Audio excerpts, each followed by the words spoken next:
บายดี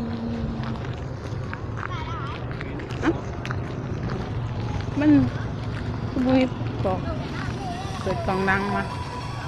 กล่องนั้น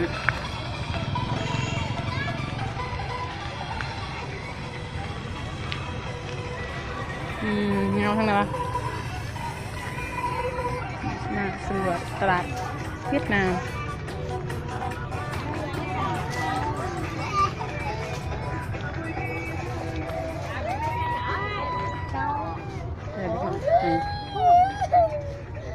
อุ้ยเสืองามเลย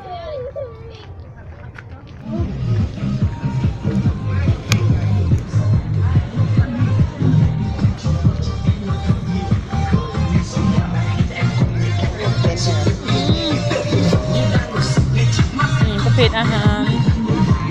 คนละสุดจาตับหรือว่าน้ำเชียงเอามาเท่าว้าวหยาบเลยหน้าโหดมาก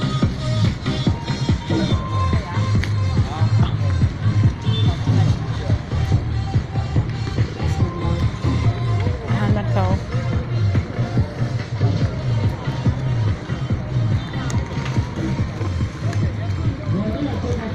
จาตับ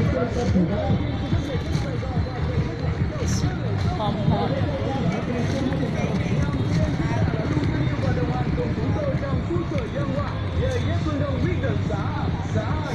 ประเภทเกิบ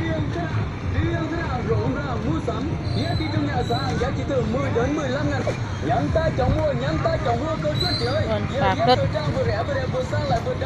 และย่างไปอีกน้อยหนึ่งจะเห็นตู่เนาะ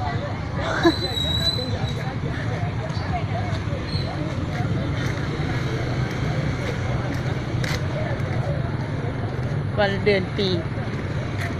ตู่สาธารณะในการจัดงานให้เทคหลายๆยองเบิ้ลเลยนี่จะไปเซลทีเดี๋ยวพอกันไหมบ๊ายบาย